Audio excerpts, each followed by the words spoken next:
que hay algo natural en la asociación entre seres humanos. No, los seres humanos no se agrupan absolutamente por ninguna condición de tipo natural. Hay una naturalización también de una perspectiva en relación con esto, que sería una perspectiva, por decirlo en pocas palabras, moral o moralizante, que sería la idea de debemos agruparnos porque es muy bueno, debemos agruparnos porque por alguna razón de tipo ético, de tipo incluso religioso, en sentido etimológico de la relación, del religare. No me parece un buen fundamento partir de esa condición natural o de esa condición naturalizada, porque justamente los fracasos que tiene el trabajo colectivo, que no son pocos, que no son infrecuentes, le harían y le hacen sentir efectivamente a las personas el peso, como si ellas fueran las que se hubieran equivocado al respecto. Y resulta que puede ser que el asunto de la relación entre sujetos esté determinado, configurado de una manera tal que esos resultados sean previsibles.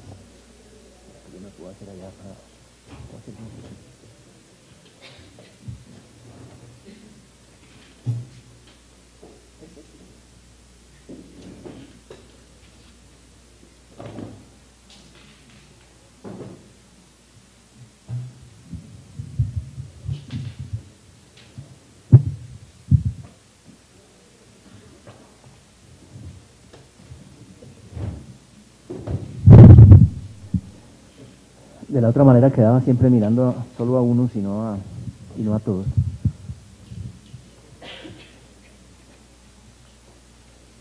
Si estuviéramos dotados de una idea, de una conceptualización del trabajo colectivo, podríamos saber valorar, ponderar un poco más esos fracasos.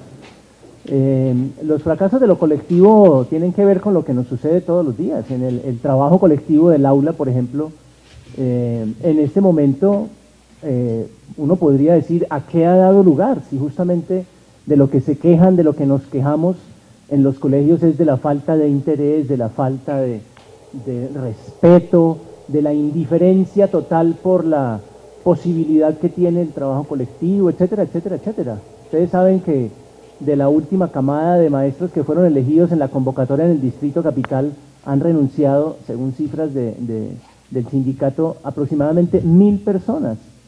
Y han renunciado no solamente como una cierta interpretación de ese fenómeno quiere mostrar, no solamente por el hecho de que no eran pedagogos y entonces al enfrentar la realidad del acto educativo pues no estarían preparados para eso, en tanto no tendrían formación pedagógica. No me parece muy fuerte ese argumento.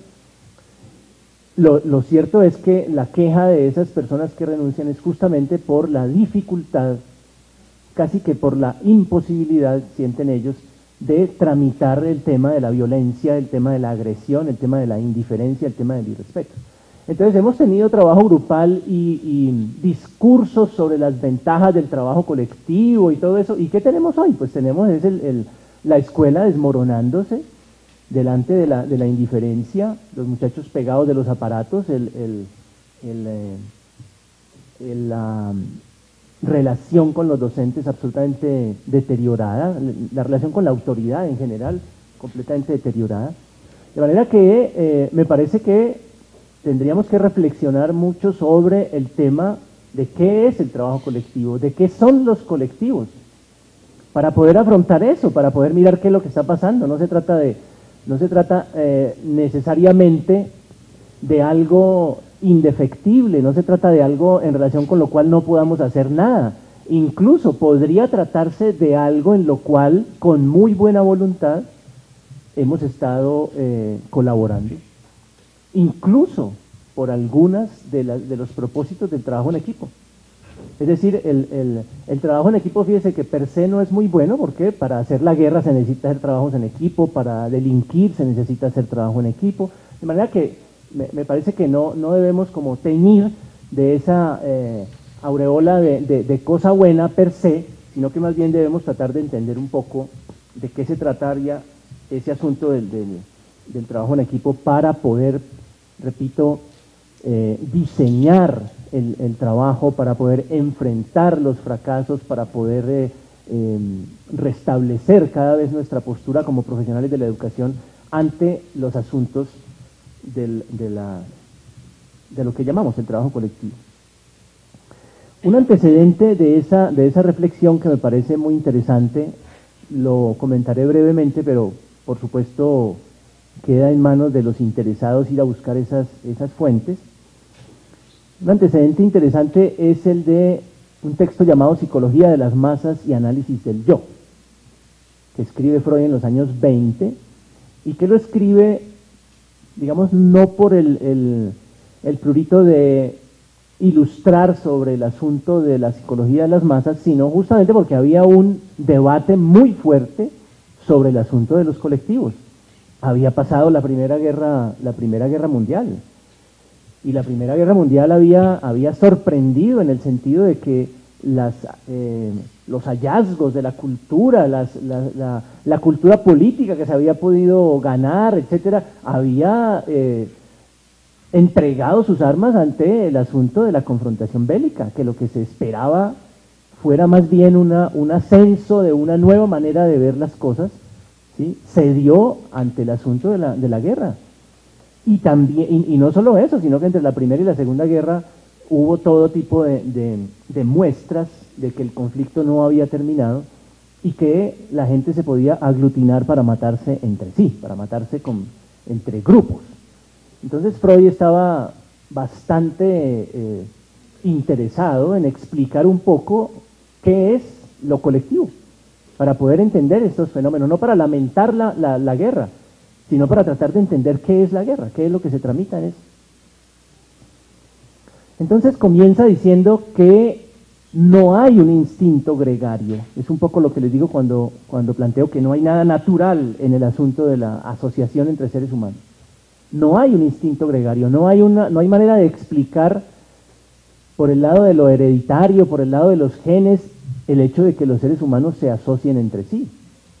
Por supuesto que entre los animales hay especies que son solitarias y hay especies que son gregarias, y entonces uno podría hablar entre muchos animales, entre muchas especies, podría hablar del instinto gregario. En las abejas, por ejemplo, las hormigas, las termitas, podría hablar de un instinto gregario, pero no en el ser humano. Y no en el ser humano porque el ser humano ha sufrido, digamos así, el atravesamiento de lo cultural, el atravesamiento del lenguaje, y entonces ya no está puesto delante del mundo, delante de sus necesidades, delante de sus posibilidades, como un ser natural que toma sus decisiones a partir de sus instintos.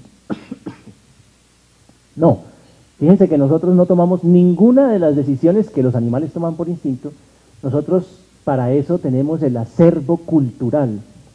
Para determinar qué comer no aplicamos la nariz la aplicamos para hacer juicios de valor sociales, culturales. Para comer aplicamos criterios sociales. Para procrear, no digamos procrear que es un efecto, para buscar una pareja, nosotros no usamos la nariz, y yo agripado menos. Nosotros no percibimos las feromonas, las hembras de nuestra especie no ciñen su comportamiento sexual a las épocas de fertilidad ni nada de eso. Estamos por fuera de esos ciclos. Y así me lo sé para todo, para la ley, para la protección, para la reproducción, para el saludo, para el vínculo, para el amor, para todo nosotros nos regimos por criterios que no son naturales. De manera que el vínculo social no es un vínculo natural. El vínculo social es un vínculo construido. De ahí que nos toque explicarlo y no suponerlo. Porque, insisto, cuando lo suponemos y este produce los efectos que produce, nosotros después nos sentimos los culpables y cargamos con ese peso y los maestros andan sufriendo y pensando cuándo acabar esta labor, cuándo jubilarse, dada la ingratitud que se recibe como efecto del trabajo en el aula, del trabajo en el colegio. Entonces Freud nos va a mostrar en un recorrido muy interesante en el que nos habla de la sugestión, del amor, de los grupos, etcétera, nos va a mostrar ese mecanismo. Y ese mecanismo tiene que ver con una estructura muy interesante que podemos ubicar en el seno mismo del dispositivo escolar. Saltándome como 200 páginas, llegamos al punto en el que el mecanismo mediante el cual formamos colectivos, según Freud por supuesto, es que identificamos una parte de nuestro yo, por eso se llama psicología de las masas y análisis del yo, identificamos una parte de nuestro yo que es aquella que funciona como unidad crítica, como sentido crítico en nosotros, la identificamos con un objeto. O sea, cada uno de los integrantes del colectivo identifica su unidad crítica con un objeto. Entonces hay una relación vertical, fíjense. Pero entre los que identifican su unidad crítica con ese objeto, se produce una identificación horizontal. Ese es como el resumen del texto. Vale la pena recorrerlo por todas esas otras dimensiones de lo humano tan interesantes como el tema del amor, de otro tipo de relaciones que convocan también la necesidad de explicar cómo se generan. En ese recorrido llegamos al punto donde de lo que se trata es de una identificación. Y uno puede poner los ejemplos fáciles de cómo las personas se sienten hermanadas entre sí cuando pertenecen a un colectivo. Somos hermanos en Cristo, somos hermanos en Alá, somos hermanos en las declaraciones del Comité Central del Partido, somos hermanos en alguna cosa, pero nos sentimos que somos hermanos, que estamos cercanos en función de que hemos identificado nuestra unidad crítica con un objeto exterior a nosotros.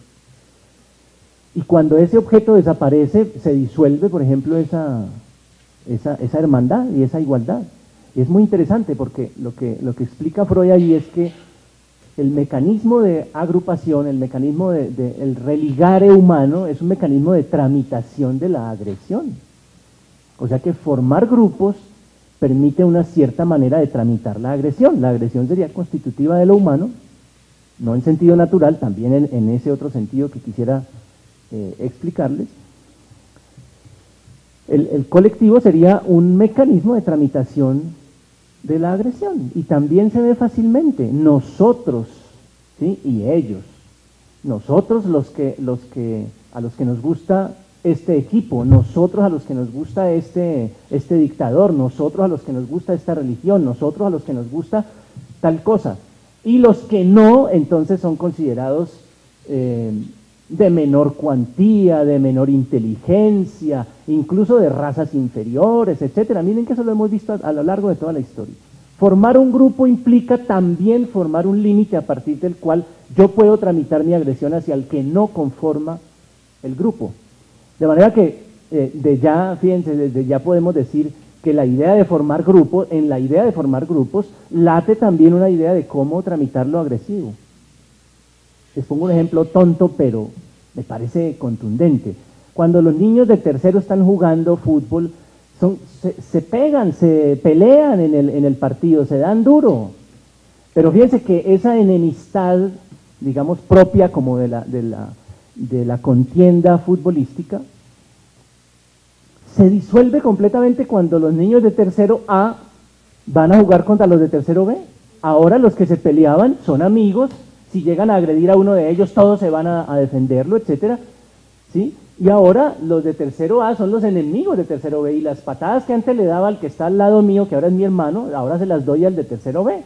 Y la agresión es absolutamente posible, y el deporte, ustedes saben que en el origen del deporte está la guerra, ¿sí? El deporte es una simulación de guerra para poder evitar la muerte de muchas personas. En el origen se hacía una justa entre representantes fuertes de ambos bandos para ver si se convenía que ganar en esa justa implicaba ganar en la guerra, para no tener que hacer la guerra. Entonces el deporte es una tramitación también de la agresión. Entonces ahora los de tercero A y los de tercero B, que se podían dar en las espinillas porque estaban defendiendo algo, ahora hagamos la selección de tercero A y tercero B para que juegue con la selección de otra escuela. Y entonces los que antes se daban en las canillas de tercero A y tercero B, ahora son hermanos, se unen, se defienden mutuamente y toda su agresión va dirigida al otro. Fíjense, tan elemental el sistema de identificar el yo con una unidad, con un objeto exterior, así sea simple, tonto o complejo como toda una historia de una religión de siglos. Es un mecanismo absolutamente idéntico en el caso de cómo formamos grupos religiosos o cómo formamos equipos de fútbol o cómo formamos redes de maestros, es exactamente la misma cosa.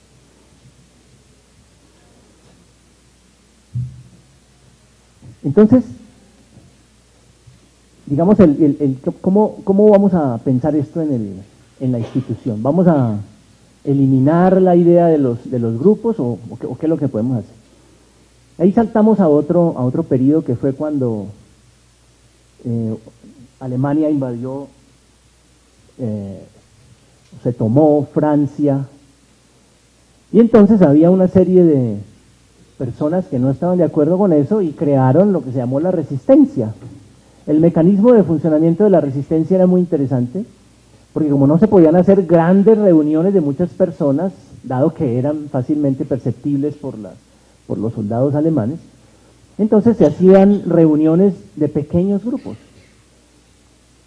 porque eso permitía hacerse y disolverse rápidamente, eso permitía, digamos, la manifestación en medio de iguales de lo que se quería decir sin someterlo a los grandes grupos en los que a veces uno no tiene oportunidad de hablar, de preguntar, de hacer su intervención porque el grupo es demasiado grande, porque si todos tuvieran preguntas o intervenciones sería infinito, etcétera. Tenía esa ventaja también de que cada uno podía intervenir, hacer su propuesta porque eran pequeños grupos. Esa lógica también fue pensada, por ejemplo, en la psiquiatría inglesa durante la Segunda Guerra, porque resulta que los soldados que iban al frente, ustedes saben lo que cuesta llevar un soldado hasta el frente, ¿sí? Muchos de ellos, pues como es absolutamente natural, se enloquecían con el primer disparo, con la primera mutilación que le producían al compañero de al lado, etcétera. La gente se angustiaba, entonces había un alto porcentaje de soldados que había que volverlos a traer a la retaguardia, atenderlos en los hospitales y tratar de que pudieran volver a enfrentar al enemigo en la trinchera. Entonces, ¿cómo saber antes de que el soldado se vaya? Fíjense la crueldad que está de por medio, porque es para que lo maten, es para que mate, y sin embargo hay toda una reflexión en la psiquiatría y en la psicología, y el camino de la psicología en Estados Unidos fue muy distinto al que tuvo lugar en Alemania y al que tuvo lugar en Inglaterra. Pero el caso es que hubo un psiquiatra, que era coronel, que dijo que había que pensar un sistema de liga, un sistema de relación, que explotara un poco más la relación horizontal. Es decir, que habida cuenta de que la relación horizontal se produce como un efecto de la relación vertical, si no era posible explotar un poco más, tratar de explorar la posibilidad de que el desarrollo de las relaciones horizontales estuviera o tratara de estar en el lugar de esa relación que cada uno tenía con el objeto en relación con el cual identificaba su unidad crítica, como dijimos antes.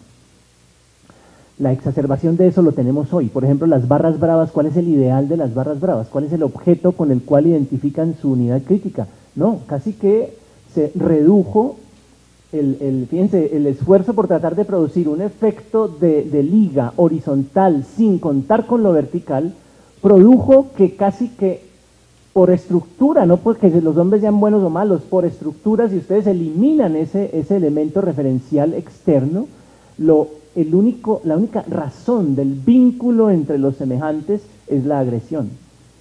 Y por eso las barras bravas son grupos consolidados, son grupos con con sistemas jerárquicos militares, incluso hacen entrenamientos. Hay unas cosas terribles en esas barras, cuyo único fundamento no es el de fortalecer esto, pensar aquello. No, el único fundamento es que en algún momento haya un enfrentamiento y darse en las ñatas con otro. Ese es todo el fundamento. Es decir, es una tramitación de la agresión.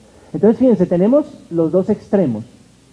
Tenemos el extremo de la formación colectiva, es la expresión que usa Freud.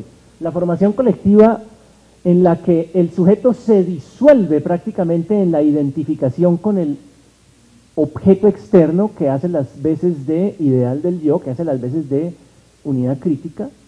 El sujeto se disuelve completamente, y es el caso de al soldado que le dicen vaya y coja un campesino, mátelo, póngale un uniforme de la guerrilla, y el tipo va y lo hace. Ese grado de alienación es el resultado de la asociación entre humanos basada en ese tipo de relación. Es decir, la alienación total. Cuando Hannah Arendt analizó el asunto de la terrible de la Segunda Guerra Mundial, de los campos de concentración, encontró que las personas que llevaban a cabo esas órdenes no eran especialmente personas crueles y perversas, sino eran personas comunes y corrientes. No sé si han leído el caso que ella analiza que presenció, porque ella era judía, presenció uno de los juicios y se quedaba sorprendida de cómo hablaba este señor de sus hijos, de cómo se le salían las lágrimas por el dolor de muela de su hija de 2 años, y sin embargo mandaba a matar 5.000 personas en una cámara de gas. O sea, ¿cómo es posible que esas dos cosas se compaginen? Pues sí, porque el sujeto está absolutamente diluido. Es como si perdiera su decisión. Claro, porque acabamos de decir, identifica su unidad crítica con ese objeto externo. Lo que ese objeto externo diga, critique, analice, juzgue, será lo que el sujeto a su vez critique, analice y juzgue. Lo que en las organizaciones políticas se habla en ese mismo sentido, es decir, usted no puede obrar en sentido distinto de cómo decide el comité central de la organización política. Hacia adentro usted puede criticar, pero hacia afuera usted tiene que tener solidaridad de cuerpo. Por esa razón que de los falsos positivos que ha asumido la justicia militar, pues ninguno ha salido fallado en contra de los soldados. Se llama unidad de cuerpo. Entonces fíjense, los dos extremos, el uno la disolución del sujeto, cuando privilegiamos el sentido vertical, y el otro, el grupo formado sencillamente para agredir, que es el basado en el otro aspecto de la asociación, que sería la relación horizontal. ¿Qué hacer con esa? Y ustedes lo saben y lo viven, y somos cada uno de nosotros parte de infinitos grupos, y en esos grupos se está de alguna manera tejiendo esa complejidad de la fortaleza de la relación horizontal o de la fortaleza de la relación vertical. No hay un punto fijo en ese juego entre lo horizontal y lo vertical, y nosotros hacemos parte de eso, y en algún caso somos absolutamente obedientes y en el otro caso somos un poco más críticos, etcétera, debido justamente a la naturaleza de ese nexo, de ese vínculo que genera la formación colectiva. Nosotros no podemos solos. Yo diría, uno no hay, sin otro no es. No es posible, siempre el otro forma parte de nosotros.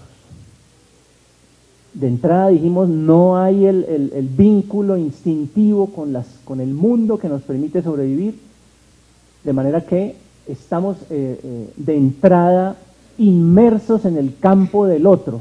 Por ejemplo, hablamos con las palabras no propias. Para expresar lo más íntimo usamos las palabras del otro, es decir, estamos inmersos completamente en el otro. De manera que la idea de operar solo es una idea que conduce al delirio. Por ejemplo, el loco opera solo, opera completamente solo. El loco puede funcionar en el seno de la comunidad, en muchos aspectos puede funcionar muy bien, pero en el asunto que le es propio, aquello en lo que él cifra su existencia, es algo absolutamente suyo. Nadie más comparte la manera de interpretar pasa y en consecuencia Dios le está quitando todos los órganos internos y se los está reemplazando por órganos femeninos. Y él se ve en el espejo como una mujer y se pone objetos de mujer y todo eso. Por supuesto nadie ve que se esté transformando, pero él sí. Eso es un delirio. Es un delirio que, entre otras cosas, pues tiene el valor de sostenerlo a él, ¿no? No se trata de una tontería, sino de algo que tiene mucho valor porque sostiene a un sujeto, pero a uno solo.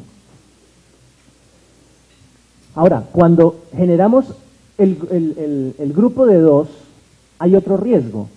Y es que en el grupo de dos, como explicara muy bien Hegel en la fenomenología del espíritu, tenemos que el otro me da consistencia, como lo que pasa en el espejo me da consistencia. Si uno se fuera a mirar en el espejo y no viera su imagen, pues vaya susto que se llevaría. El otro me da consistencia, pero también está latiendo la idea de que si el otro se quita de ahí, me quita la consistencia, de manera que la relación dual es una relación muy conflictiva.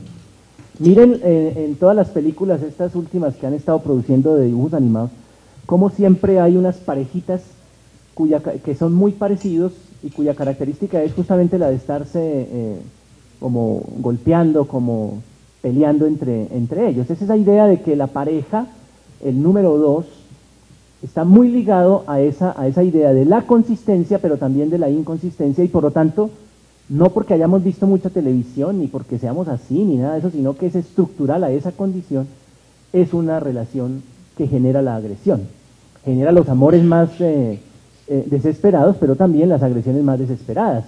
Uno está muy enamorado y cuando se separa empieza a decir, pero ¿cómo me fui a enamorar de semejante esperpento, etcétera? El comienzo, todo lo que no era posible articular en relación con el otro, ahora le resulta factible y va improvisando las frases más complejas para denostar del otro. Bueno, de manera que fíjense, 1 no es posible, 2 es ese riesgo, 3, ustedes saben lo que pasa cuando se reúnen 3 personas, hay la tendencia a 2 contra 1. Por ejemplo, las damas lo saben muy bien, una mujer entre 2 hombres, en los temas, las conversaciones, los cruces de miradas, etcétera, tienen que ver un poco con ese nosotros dos y ella hacemos como campos distintos.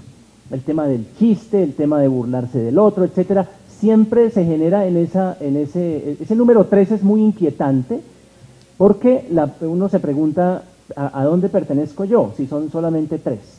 De manera que aparece el número 4 que viene, digamos, a disolver esta partición de 3 en 2 contra 1, pero tiene la tentación de convertirse en una formación colectiva. Es decir, el número 4 ya implica el hecho de que vamos a hacer es una masa, una formación colectiva, y entonces hay que buscar un líder, como decimos nosotros, y cuando el líder cae, por supuesto se cae todo, porque como la relación era una relación de identificación, ¿sí? Como cuando alguien está en una manifestación en la calle llevando la delantera y cantando las consignas, de pronto lo cogen, lo bajan, todo el resto que iban muy entusiasmados con esas ideas, con esas consignas, salen corriendo a meterse bajo la cama, la masa se disuelve automáticamente.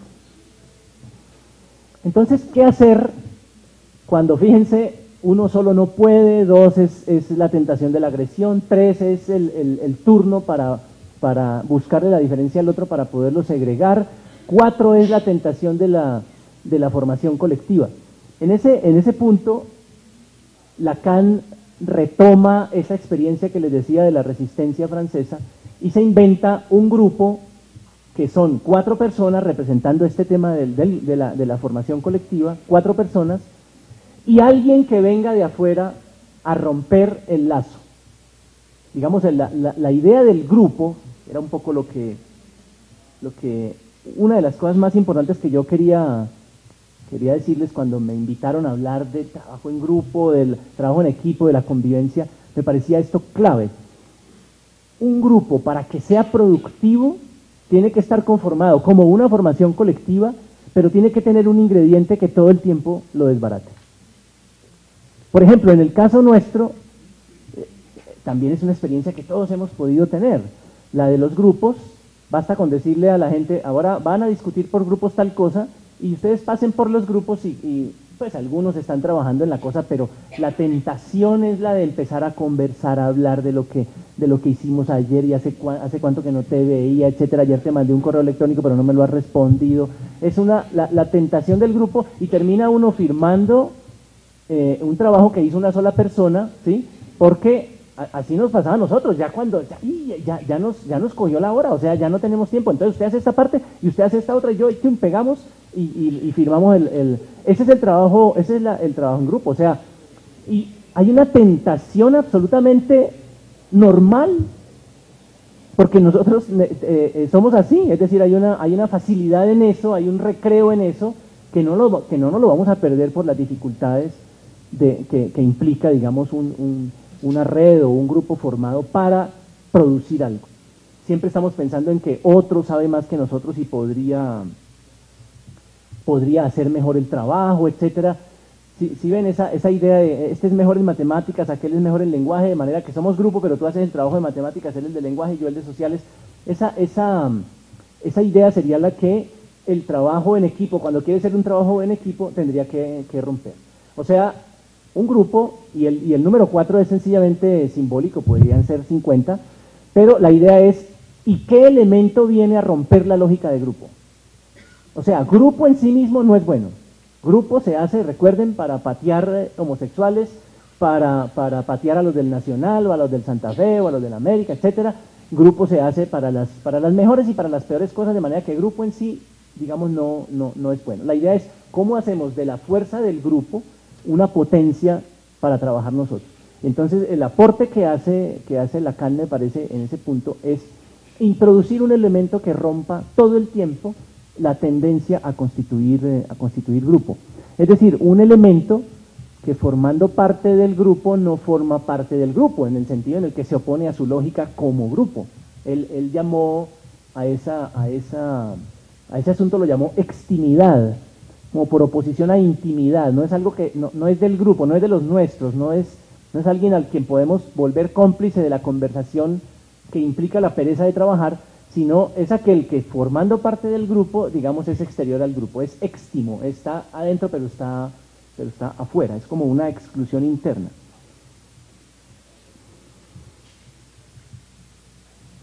Les decía que el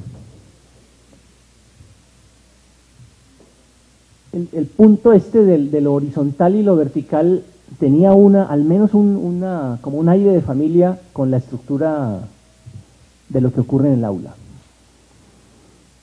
Y esto va a tener su efecto en el tema de que el trabajo colectivo implica ciertas decisiones, por ejemplo, lo que estábamos oyendo ahora del trabajo por proyectos. ¿Cómo piensa el psicoanálisis el asunto de la educación? Me parece muy interesante, porque lo que plantearía sería, así como las relaciones entre los sujetos, las relaciones horizontales, se pueden morigerar un poco a partir de la existencia de un referente externo, y esa experiencia la tenemos explicada, por ejemplo, en la conquista del fuego, en la fenomenología del espíritu, en la dialéctica del amo y el esclavo. También es muy interesante cómo Hegel explica eso, si dos conciencias se reconocen una a la otra y la tendencia de eso es a la agresión, ¿cómo hacer para introducir algo que no haga que estas conciencias se acaben entre sí? Entonces, tanto en la explicación de la conquista del fuego en Freud como en Hegel, fíjense que son dos fuentes completamente distintas, es muy interesante, y es que se introduce un elemento que no es del mismo registro de los elementos que están en juego, es decir, no es otra persona, no es un semejante, porque entramos en el 1, 2, 3, 4, sino que es un elemento que los trasciende a ambos. Por ejemplo, en el caso del fuego es la cultura. Si vamos a hacer la cultura, tenemos que aguantarnos las ganas que representan la rivalidad de apagar el fuego. Es decir, en pos de la construcción que está por encima de los dos, aguantémonos un poquito la agresión, aguantémonos las ganas de agredirnos, y a nombre de, en el caso de Hegel es el punto que él pone como referente es la muerte. Es en relación con la muerte que se diferencian las conciencias y se hace posible una relación social. Él lo explica diciendo, En esa elección hay una conciencia que elige vivir y la otra que no teme morir, y entonces tenemos un amo y un esclavo. Pero gracias a que alguien se relaciona con la muerte de manera distinta a otro, tenemos la posibilidad del régimen esclavista. O sea, un referente por encima de los semejantes es lo que hace posible que sobreviva la relación. Miren cómo estamos en una época en la que los referentes caen uno a uno. Y las ciencias sociales han sido un poquito irresponsables, hemos sido un poco irresponsables porque hemos mostrado cómo los referentes son arbitrarios, cómo son convencionales, y hemos ido a dar a esta idea de que todo da lo mismo. Y desde la presidencia de la República uno puede decir, si funciona con la Constitución, lo hago con la Constitución, pero si no, me invento otra, y si no, me invento un referéndum, y si no, mando a matar. Es decir, hay una lógica de no hay referente, el referente es a conveniencia. Miren, tan interesante, desaparece la ley y aparece el contrato. Y en las aulas en este momento, en los colegios, estamos hablando de los contratos de convivencia, y todo es firme y firme, firme, que se compromete a... Es decir, estamos reconociendo que se acabó la ley.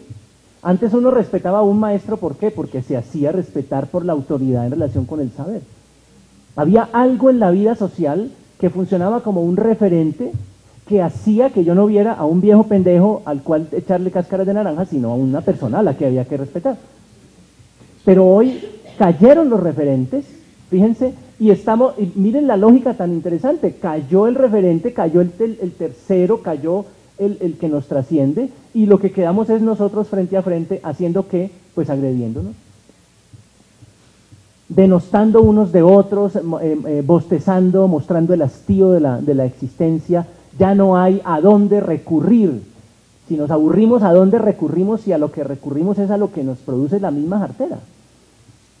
Fíjense esa lógica tan interesante. Si el maestro es un facilitador, le anticipo el irrespeto y la indiferencia. Ese discurso de los maestros hoy de que somos facilitadores, que entre otras no nos deberíamos ganar el dinero si nos llamamos facilitadores, pero bueno, esa idea de que somos facilitadores es completamente contraria a la estructura del dispositivo. El dispositivo se estructuró en relación con el saber, y la relación con el otro era heterogénea, no era homogénea, no era democrática, no era igualitaria, y era por eso que nosotros teníamos algo que decir y éramos complicadores, no facilitadores. La idea del facilitador es opuesta a la naturaleza del conocimiento. Lo que es fácil de enseñar es inexacto, decía Bachelard. Es todo lo contrario, la pedagogía es hacer fácil lo difícil. ¿Quién dijo que en la escuela estamos para hacer fácil lo difícil? Hacer fácil lo difícil es condescender a lo que llamamos la necesidad del otro, que no es más que el efecto de la vida social. ¿Y qué es lo que necesita la gente hoy? Pues lo que la sociedad le dice. Entonces la escuela cada vez se está convirtiendo y por eso entra tan fácilmente el lenguaje de la publicidad a la escuela, el lenguaje de los gerentes y los clientes y ese tipo de cosas, claro, porque aquello que sentimos como necesidad es el consumo, y entonces el lenguaje propio de la escuela es el lenguaje de la publicidad, del PowerPoint, de la vistica, de la cartelera, del llamar la atención, y cada vez nos humillamos más para tratar de llamar la atención de alguien que cada vez se muestra más indiferente al saber. Entonces, el maestro tenía dos caras. El dispositivo está configurado para una especie de jano en cuerpo del maestro.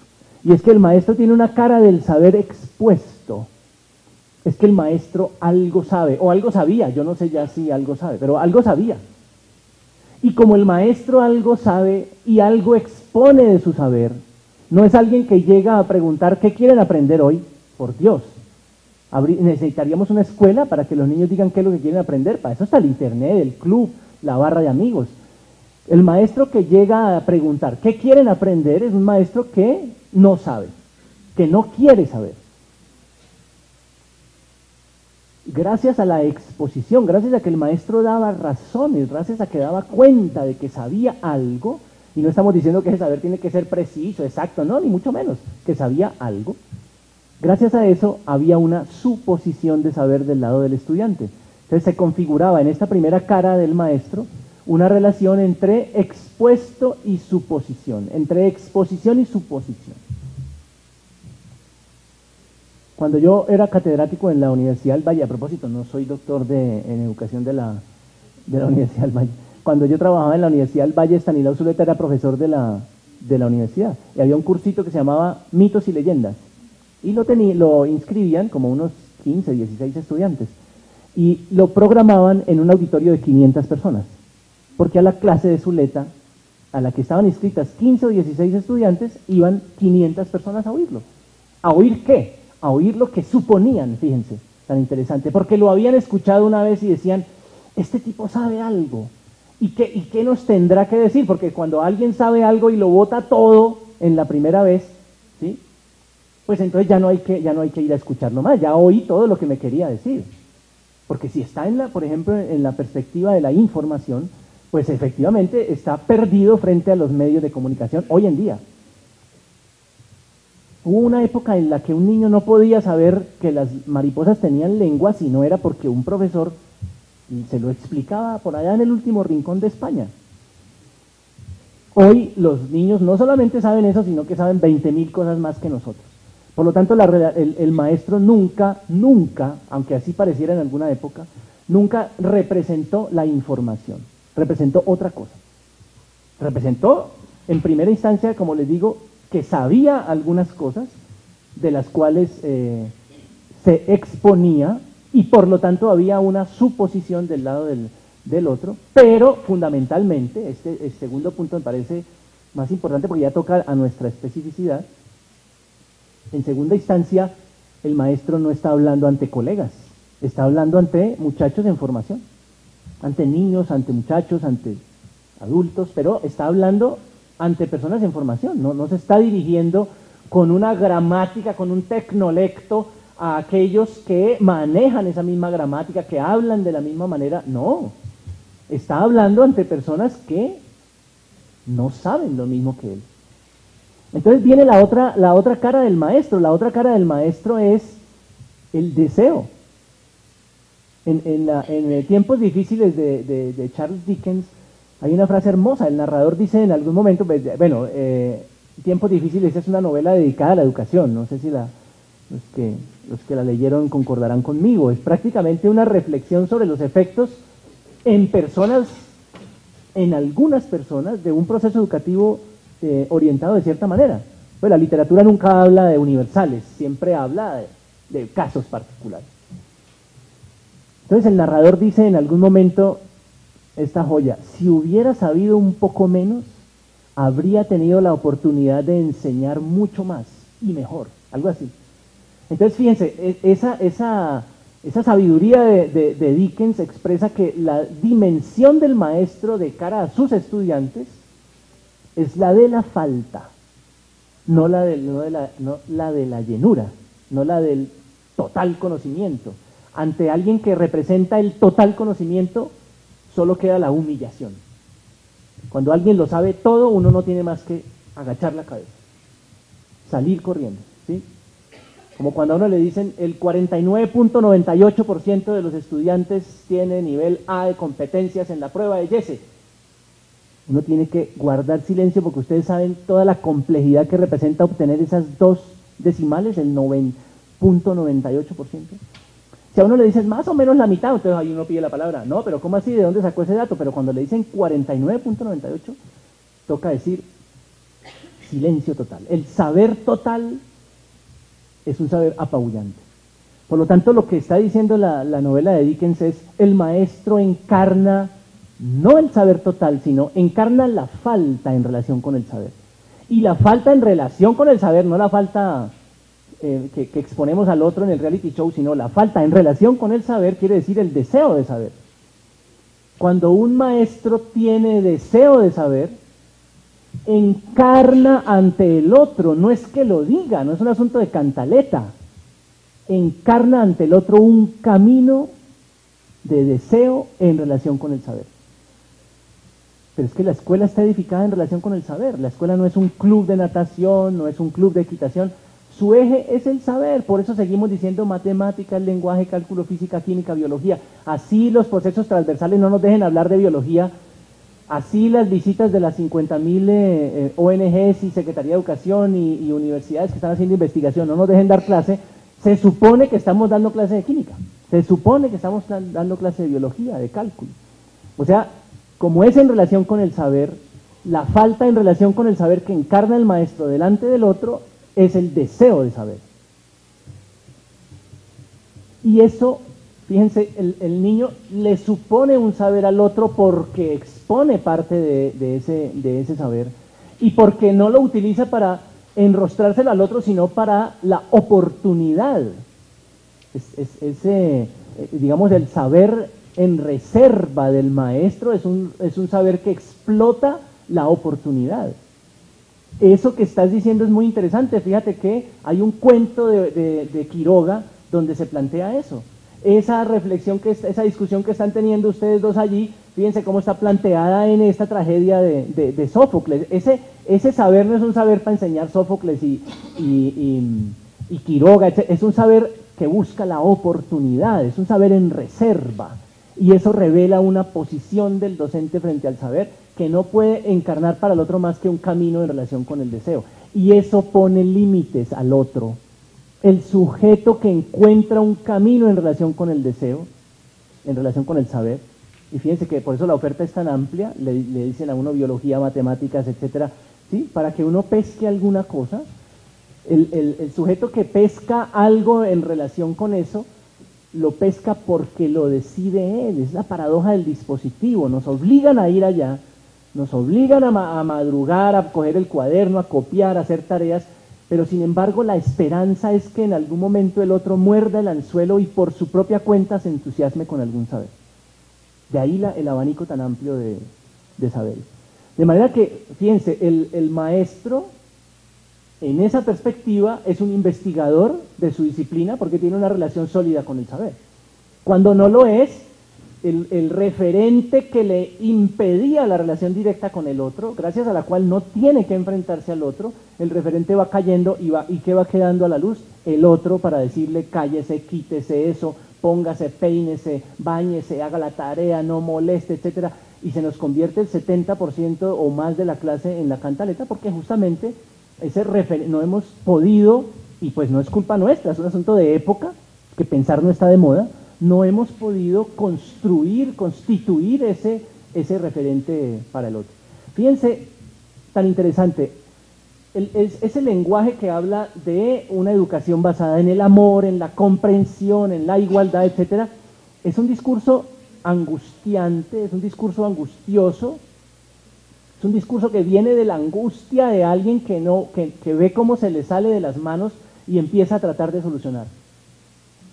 Pero lo dice muy bien tanto Bateson como por ejemplo, Stanislao Antelo, que el tema del respeto, el tema del interés, el tema del juicio, de la disciplina, etcétera, es un subproducto de la acción del docente, no es el objetivo de su acción. Él alcanza a decir incluso que es obsceno plantearse objetivos de tipo moral en relación con la educación.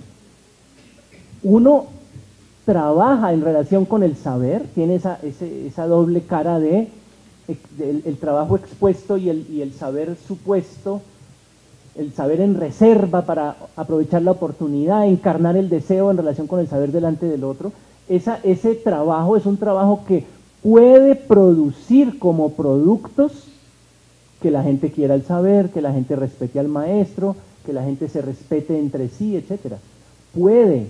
O sea que nuestra entrega a esa relación con el saber es una entrega que pone las condiciones de posibilidad de las otras cosas que queremos que se produzcan en educación, pero que no las podemos nombrar porque sería obsceno en algunos casos y en otros podríamos decir inane. Es como si yo dijera al final de esta conferencia, que ya casi va a tener lugar en 10 minutos, yo les voy a caer simpático a ustedes. Eso sería una tontería, sería ridículo, ¿sí? Así yo haga todo lo posible para eso, nunca lo podré decir. Y sin embargo, cuando vamos a mirar en la escuela, es todo lo contrario. Parece que el discurso reinante hoy en la escuela es el de la democracia, el de la participación, el de la inclusión, el de la igualdad, el del amor, etcétera. Todos ellos subproductos de la acción propiamente relativa al dispositivo escolar, que sería aquella que se desprende del asunto del saber, de la relación con el saber.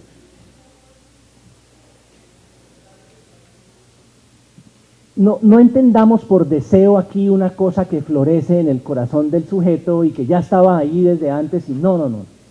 Cuando hablamos del deseo de saber, estamos hablando de el deseo como el efecto a su vez de una relación.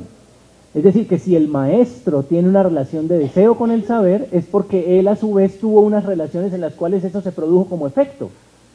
De manera que fíjense que sostener una relación con el saber no es un asunto individual. Por supuesto que depende de la decisión de cada uno, pero es un asunto que se sostiene con el otro, y por eso les digo que a mí me satisface muchísimo que los maestros condesciendan a hacer grupos, a hacer redes, etcétera, porque está esa característica necesaria del sostener el saber, no de producirlo necesariamente. No es que yo voy allá al grupo a ver si me dan ganas, no, es que cuando hay un deseo de saber, eso se produjo por una elección que cada uno hizo en el seno de unas relaciones. Y uno intenta poner unas relaciones en el contexto para que el otro a su vez tome una decisión. Pero una vez tomada la decisión, ¿cómo sostener esa relación de deseo con el saber? Pues ahí está la figura del otro. Ahí están las comunidades educativas, ahí están las redes, ahí están los grupos, ahí están los colegas, ahí están las N maneras que podemos inventar para recurrir al otro. Recuerden, porque si uno se queda con su propia cosa, el número uno va a conducir solamente a un delirio. La única manera de saber, o de por lo menos de establecer si uno no está delirando, es que otro le diga, hey, ¿qué pasó? ¿Por qué? ¿Qué fue lo que dijiste? Esto es incongruente con aquello, o esto está muy interesante, pero este fundamento no conduce a esa conclusión, etcétera. Es decir, el otro es el respaldo que sostiene mi relación con el saber. De ahí la ventaja, la fortaleza de cosas como los grupos de maestros, las redes, etcétera. Pero fíjense, no es valorarlas per se. No es que hacer redes es bueno, es que si uno tiene una relación de deseo con el saber, la única manera de sostenerlo es formar parte, hacer vínculo. Y hacer vínculo no es entregarse a la manera vertical de la formación colectiva, que es hacer todo lo que diga el líder del grupo. No. Es justamente participar del papel que tiene el otro en la validación de mis enunciados para volver sobre mis enunciados. De manera que, por ejemplo, Lacan recomendaba que estos grupos, donde había 4 y uno que llegaba externo como a tratar de romper todo el tiempo los efectos grupales, él decía que esos grupos duraran máximo 2 años, que duraran hasta 1 año y se prolongaran a 2 años, y que se sortearan, es decir, 5 personas se reúnen, obligatoriamente cada uno produce su propio producto y vuelvan y barajen, se reúnanse otros. ¿Por qué? Porque al cabo de un tiempo comenzamos a volvernos tan familiares entre nosotros que comienza la pereza otra vez a tener lugar y empezamos otra vez a distribuirnos los trabajos, etcétera. ¿Sí? Es decir, hay que sostener el deseo. Todas las maneras que haya para sostener el deseo valen. Por eso, cuando hay un docente que no quiere reunirse con los otros, perfecto. Pero ¿usted con quién dialoga? Sería la pregunta. No es que venga y haga parte del grupo. Esa idea de disolver al otro en el grupo, fíjense que es una petición desde cierta manera de entender la colectividad. No hay una manera de sostener el deseo gracias a la presencia del otro en relación con el saber. Hay N maneras, todas están por inventarse. Cada uno de nosotros es una fuente de posibilidades en esa dirección. Si uno sostiene con el saber una relación de deseo, y si nosotros en particular, docentes, somos profesionales de alguna cosa, entendería yo que tienen una relación con las normas, una relación de distancia, una relación de precaución. Cuando uno está en relación con el deseo, sabe que las condiciones, los límites hacen posible el deseo. En libertad no florece el deseo. El deseo florece es en el trabajo, en la disciplina. paradójicamente, nadie inventa en libertad. Ustedes ven a Picasso inventando, ¿y cuánto creen que se gasta Picasso estudiando pintura, estudiando, trabajando, para poder en algún momento inventar algo? La invención es el efecto de la reserva de mi relación con la cultura. Por lo tanto, en ausencia de una disciplina de relación con la cultura, no hay invención, no hay creatividad. En libertad se produce la jartera. En el marco de la disciplina que el deseo sabe configurarse, se da la posible creación, la posible invención. En ese sentido, por ejemplo, les confieso que cuando estoy un poco deprimido, abro, por ejemplo, los estándares del ministerio y me muero de la risa y vuelvo y recupero mi ánimo, ¿sí? Porque yo soy un profesional del área del lenguaje, soy un docente, soy formado como docente del área del lenguaje, y como profesional, como persona que hace grupo, que hace investigación, que busca vínculos, que discute, que escribe, yo no puedo tomar un documento de esos como el ideal del yo, el lugar de la crítica con el cual me voy a identificar, porque entonces me disuelvo como sujeto en esa lógica y desaparezco como sujeto de deseo. Como sujeto de deseo necesito condiciones, por supuesto, necesito límites, y las normas, bien o mal, tienen que ver con esa posibilidad. Pero de ahí a decir que yo soy el mandadero del Ministerio de Educación, el que aplica los objetivos, el que aplica los estándares, el que aplica las competencias, el que aplica... No, eso ya no sería yo un profesional si mi relación con ese asunto fuera el de la obediencia. Y para terminar, en relación con el asunto de los medios, porque me parece que cuando se tiene una relación con el saber, una relación potente con el saber, uno sabe la inconmensurabilidad que hay entre el saber y la imagen. Incluso en lo que parece más evidente, la geometría, un triángulo pintado en el tablero no es un triángulo. Un punto pintado en el tablero es un grano de tiza o de tinta en 3 dimensiones, con un volumen. Si lo miramos con un microscopio electrónico es un volumen, y un punto es la ausencia de dimensiones. Un punto no se puede dibujar. Cuando yo dibuje un punto, inmediatamente le he dado 3 dimensiones. Y un punto es la ausencia de dimensiones, entonces un punto no se puede dibujar. Y un triángulo dibujado no es un triángulo. Y un átomo en una maqueta de alambre e icopor no es un átomo. Uno sabe desde el rigor del saber que es inconmensurable la rigurosidad del saber con la imagen. Esa sería una cara del maestro, es decir, como persona en relación con el saber, no dibujo, no hago dibujitos, no busco facilitarle al otro mediante dibujos, no estoy facilitando nada, estoy complicándome la vida. El rigor del saber es complicarse la vida. Y desde la cara del deseo, que entonces sí, vale la motivación del dibujito, no porque estoy desvirtuando el saber. ¿Qué tanto de la imagen es necesario tomar para hacer el juego de las condiciones de posibilidad en el seno de las cuales el otro toma una decisión en relación con el deseo? No lo sé. Pero en todo caso, esperanzarse en que la imagen representa el saber es haber perdido la pelea en relación con la rigurosidad misma del saber, y es haber perdido una oportunidad para crear una condición de posibilidad en relación con el deseo. No estoy hablando de motivación, sino del deseo. Muchas gracias.